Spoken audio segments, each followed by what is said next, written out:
പ്രൈസലോ. എൻ്റെ പേര് ആഷ ജോസ്. ഇതെൻ്റെ ഫാമിലിയാണ്. ഞങ്ങൾ കോട്ടയം ജില്ല കാഞ്ഞിരപ്പള്ളി രൂപത ചെറുവള്ളി സെയിൻറ്റ് മേരീസ് ഇടവകാംഗങ്ങളാണ്. ഹസ്ബൻ്റെ പേര് ജോസ്. ഇത് മൂത്തയാൾ മാത്യു, റോസലിൻ, പോൾ, ആൻ്റണി. നാലാമത്തെ ആളാണ് ആൻ്റണി. 2023 ജാനുവരി 26 ഒരു റിപ്പബ്ലിക് ഡേയുടെ അന്നാണ് ആദ്യമായിട്ട് ഇവിടെ ഉടമ്പടി എടുക്കുന്നത്. അപ്പോൾ അതിന് മുൻപായിട്ട് കൃപാസനത്തെപ്പറ്റി കേട്ടിട്ടുണ്ടെങ്കിലും അത്ര കണ്ട് കാര്യമായിട്ട് അറിയത്തില്ല. കാര്യം സാക്ഷ്യങ്ങളൊക്കെ കാണുമ്പോഴാണ് നമുക്ക് കുറച്ചുകൂടി ഒരു ക്ലാരിറ്റി ഉണ്ടാകുന്നത്. അപ്പോൾ സാക്ഷ്യങ്ങൾ കണ്ടിട്ടില്ലാത്തത് കൊണ്ട് തന്നെ കൃപാസനം എന്താണെന്ന് ഈ പ്രാർത്ഥന നേരത്തെ കിട്ടിയിട്ടുണ്ട്, പണ്ടെങ്ങോ പ്രാർത്ഥിച്ചിട്ടുണ്ട്, അതുവഴി എന്തൊക്കെയോ നിയോഗങ്ങൾ സാധിച്ചു കിട്ടിയിട്ടുണ്ട്. പക്ഷെ അതൊന്നും കൃത്യമായിട്ട് ഓർമ്മയുമില്ല. പിന്നെ ഒരു 2022 സമയത്ത് മൈഗ്രേഷൻ്റെ ഭാഗമായിട്ട് IELTS സ്കോർ കിട്ടുന്ന സമയത്തിന് എൻ്റെ ചേച്ചി പറഞ്ഞു, നീ മാതാവിനോട് ഇങ്ങനെ പ്രാർത്ഥിക്കുക. എനിക്ക് ആ സമയത്ത് ഒരു മോഡ്യൂൾ ഭയങ്കര ബുദ്ധിമുട്ടായിരുന്നു. അപ്പം എൻ്റെ ചേച്ചി എന്നോട് പറഞ്ഞു, പക്ഷേ നിങ്ങൾ പ്രാർത്ഥിക്കുക, അതായത് നിനക്ക് ആവശ്യമുള്ള സ്കോറ് തരുവാണെന്നുണ്ടെങ്കിൽ എത്രയും പെട്ടെന്ന് ഞാൻ കൃപാസനത്തിൽ വന്ന് ഉടമ്പടി എടുത്തോളാം എന്ന് പറയണമെന്ന് പറഞ്ഞു. പക്ഷേ അന്നേരം കൃപാസനം എന്താണെന്നൊന്നും അറിയത്തില്ല. പക്ഷേ പിന്നീട് അതിനെപ്പറ്റി ചേച്ചി പറഞ്ഞു തരികയും പിന്നെ 2023 ജാനുവരി ഇവിടെ വരികയാണ്. പക്ഷേ ഞങ്ങളുടെ ഒരു മെയിൻ ഒരു നിയോഗം എന്ന് പറഞ്ഞു കഴിഞ്ഞാൽ ആത്മീയ ജീവിതത്തിൽ കുറച്ചുകൂടെ ഒന്ന് സ്ട്രോങ് ആവണം എന്നായിരുന്നു. പണ്ട് ജീസസ് യൂത്ത് എക്സ്പീരിയൻസ് ഒക്കെ ഉണ്ടായിരുന്നപ്പോൾ ഞങ്ങൾ ആത്മീയമായിട്ട് ഒത്തിരി വളർന്നിരുന്നു. പക്ഷേ അതൊക്കെ കല്യാണം കഴിഞ്ഞ് കുഞ്ഞുങ്ങളും പ്രാരാബ്ദങ്ങളൊക്കെ ആയപ്പോൾ അതൊക്കെ എപ്പോഴോ കൈവിട്ടു പോയി. അപ്പോൾ അതുകൊണ്ട് കുറച്ചുകൂടെ ആത്മീയതയിൽ ഉയരാൻ വേണ്ടിയിട്ട് കൂടെയാണ് ഞങ്ങൾ ഇവിടെ ഉടമ്പടി എടുക്കാൻ വേണ്ടി വന്നത്. 2023 എൻ്റെ ആദ്യത്തെ നിയോഗം എന്ന് പറഞ്ഞു കഴിഞ്ഞാൽ എൻ്റെ ഭർത്താവിന് ചെറിയ രീതിയിൽ മദ്യപാനം ഉണ്ടായിരുന്നു. അങ്ങനെ ഒരു മദ്യപാനം ഒരു ഒക്കേഷണൽ ഡ്രിങ്കറായിരുന്നു. എന്നാലും ഫംഗ്ഷൻസൊക്കെ വരും, പ്രത്യേകിച്ച് ക്രിസ്മസ്, ഈസ്റ്റർ അങ്ങനത്തെ പുണ്യ ദിവസങ്ങളിലൊക്കെ കുടിക്കാൻ പോകുമ്പോൾ എനിക്ക് ഭയങ്കര വിഷമമുണ്ടായിരുന്നു. അപ്പം ഞാൻ അതിന് വേണ്ടിയിട്ട് പ്രാർത്ഥിക്കുന്നുണ്ടായിരുന്നു. അങ്ങനെ ഞാനത് നിയോഗത്തിൽ വെച്ചു. പക്ഷേ അത്ഭുതകരമായിട്ട് ആ ഒരു 3 മാസം എനിക്ക് 1-2 പ്രാവശ്യം.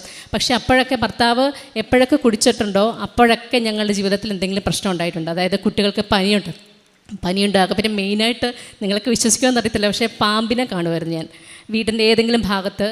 അപ്പോഴൊക്കെ ഞാൻ കൃപാസനം ഉപ്പിട്ട് ഞാൻ പ്രാർത്ഥിക്കുമായിരുന്നു. അപ്പോൾ ആ നിയോഗം വെച്ചത് കൊണ്ടാവാം പിന്നീട് ഹസ്ബൻഡ് ഉടമ്പടി എടുക്കുകയും പൂർണ്ണമായും അതിനകത്തുനിന്നും മുക്തി നേടുകയും ചെയ്തു. അത് ഒന്നാമത്തെ സാക്ഷ്യമാണ്. രണ്ടാമത് പറയുകയാണെങ്കിൽ ഞാൻ 2023 എനിക്ക് 3 കുട്ടികളുണ്ട്.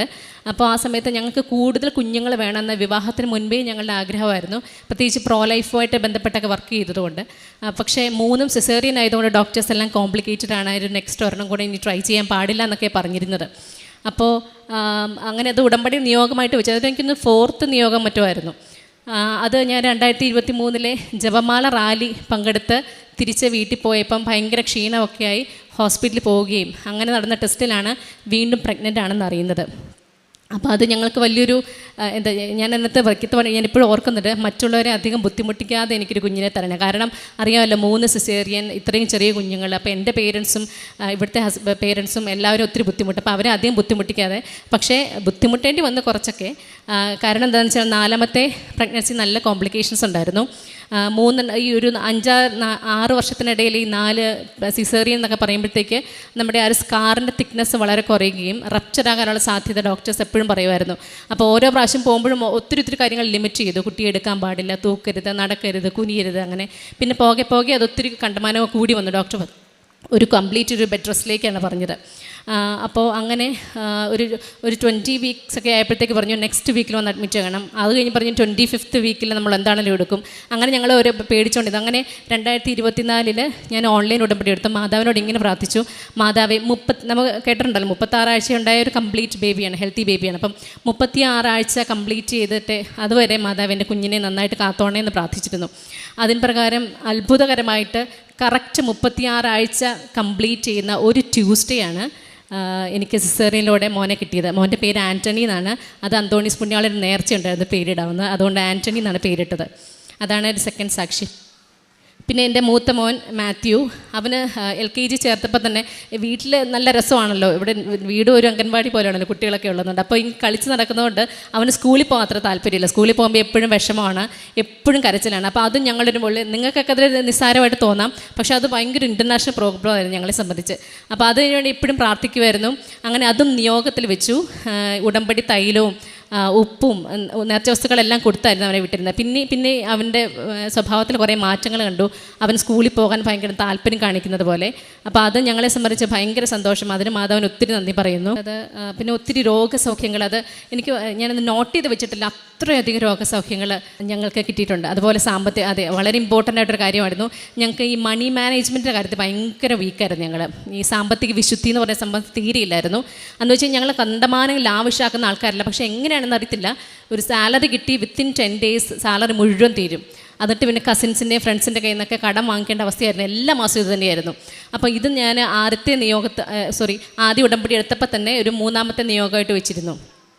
അതിന് പ്രകാരം ആ മാസം ഞാൻ ഇപ്പോഴും ഓർക്കുന്നുണ്ട്. ആ മാസം ഏകദേശം 26th മറ്റോ ആയപ്പോഴത്തേക്ക് ഞാൻ ജോസിനോട് പറയുന്നുണ്ട്, അയ്യോ അക്കൗണ്ട് ഇനി ഒരു 10,000 രൂപയും കൊണ്ട് ഇതെങ്ങനെ സംഭവിച്ചു നോക്കുക. അതുപോലെ മാധവ് ക്രമീകരിച്ച് അത് എപ്പോഴും ഉണ്ടെന്നല്ല ഞാൻ പറയുന്നത്, പക്ഷേ അത് ഞങ്ങൾക്ക് വലിയൊരു അത്ഭുതമായിരുന്നു.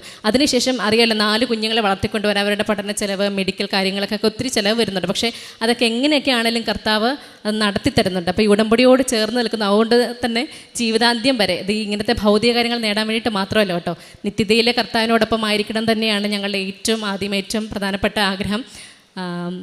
അങ്ങനെ പിന്നെ കുട്ടികളുടെ ഒത്തിരി രോഗസൗഖ്യങ്ങൾ, അതായത് കുട്ടികളുടെ വയറ്റിൽ നിന്ന് പോകാത്ത, ഒരുപക്ഷെ കുഞ്ഞു പിള്ളേരുള്ള മാതാപിതാക്കൾക്ക് അറിയാം, വയറ്റിൽ നിന്ന് പോകുന്ന കാര്യമായിട്ട് ബന്ധപ്പെട്ട് എപ്പോഴും പ്രശ്നങ്ങളുണ്ടായിരുന്നു ഞങ്ങൾക്ക്.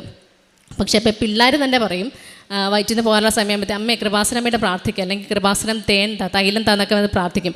അങ്ങനെ അത്ഭുതകരമായിട്ട് പല അവസരങ്ങളിലും അസുഖങ്ങളിൽ നിന്നും ഇങ്ങനെ വയറ്റിൽ നിന്ന് പോകാത്ത അവസ്ഥകളിൽ നിന്നൊക്കെ ഞങ്ങൾക്ക് ഇത് തുണയായിട്ടുണ്ട്.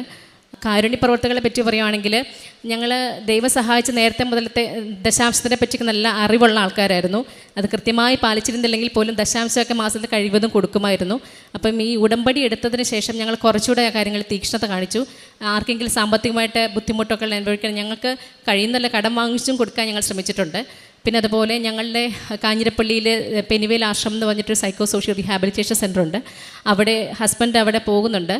അവിടുത്തെ മക്കളെ കാണാനും സംസാരിക്കാനും അവർക്ക് ഷേവിങ് അങ്ങനത്തെ കാര്യങ്ങളൊക്കെ ഹെൽപ്പ് ചെയ്യുന്നുണ്ട്. പിന്നെ സാമ്പത്തികമായിട്ട് അങ്ങനത്തെ സ്ഥാപനങ്ങൾ സഹായിക്കുന്നുണ്ട്.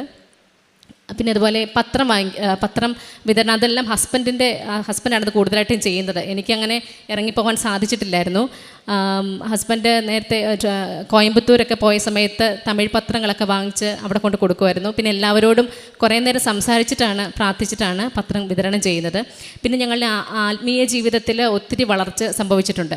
അതിനകത്ത് കാരണം വിശുദ്ധ കുർബാനയൊന്നും കൃത്യമായി ഞങ്ങൾക്ക് പങ്കെടുക്കാൻ പറ്റിയില്ലെങ്കിലും പറ്റുന്ന അവസരങ്ങളിലെല്ലാം പോകാൻ സാധിച്ചു. അതുപോലെ വിശുദ്ധ കുംഭസാരം, പിന്നെ എല്ലാ ചൊവ്വാഴ്ചകളിലും ഞങ്ങൾ ധ്യാനം കൃത്യമായി അത് കൂടുകയും അത് ഷെയർ ചെയ്യുകയും ചെയ്യും. പിന്നെ ഡെയിലി ബ്രെഡ് എല്ലാ ദിവസവും കാണുകയും അത് ഷെയർ ചെയ്യുകയും ചെയ്യുന്നുണ്ട്. പിന്നെ ഒരു കൊന്തയെങ്കിലും ദിവസം എത്തിക്കാൻ ശ്രമിക്കും. അതുപോലെ നമ്മൾ ആഴ്ചയിൽ ഒരിക്കൽ ഉപവസിക്കുന്ന കാര്യം, അതുപോലെ പാവങ്ങളോട് പക്ഷം ചേർന്നിട്ടുള്ള കാരുണ്യ പ്രവൃത്തികൾ, അതൊക്കെ ചെയ്യുന്നുണ്ട്. ഇനിയും ജീവിതത്തിലുടനീളം ഉടമ്പടിയിലായിരിക്കണമെന്ന് തന്നെയാണ് ഞാൻ ആഗ്രഹിക്കുന്നത്. ഒരു ക്രിസ്ത്യാനി എങ്ങനെയാണ് ജീവിക്കേണ്ടതെന്നുള്ളൊരു ഉത്തമ ഉദാഹരണമാണ് ഉടമ്പടി ജീവിതം.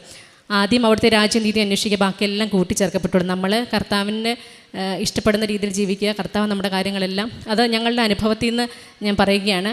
നമ്മൾ ഈശോടൊപ്പം ആയിരിക്കുമ്പോൾ ഈശോ നമുക്ക് വേണ്ടുന്നതെല്ലാം തന്നുകൊള്ളും. ഇതുവരെ ഞങ്ങളുടെ ജീവിതത്തിലേക്ക് കനിഞ്ഞ എല്ലാ അനുഗ്രഹങ്ങൾക്കും കൃപകൾക്കും ഹൃദയം നിറഞ്ഞ് നന്ദി പറയുന്നു. പരിശുദ്ധ അമ്മയ്ക്ക്, തിരുക്കുമാരന്, എല്ലാവർക്കും 1000 നന്ദി. ഇത്രയും അനുഗ്രഹങ്ങൾ തന്ന ഈശോയ്ക്കും അമ്മ മാതാവിനും കോടാനുകോടി നന്ദി പറയുന്നു. ജീവിതാവസാനം വരെ ഉടമ്പടിയിൽ തുടരുവാനായിട്ട് ഞങ്ങൾ ആഗ്രഹിക്കുന്നു. Praise the Lord.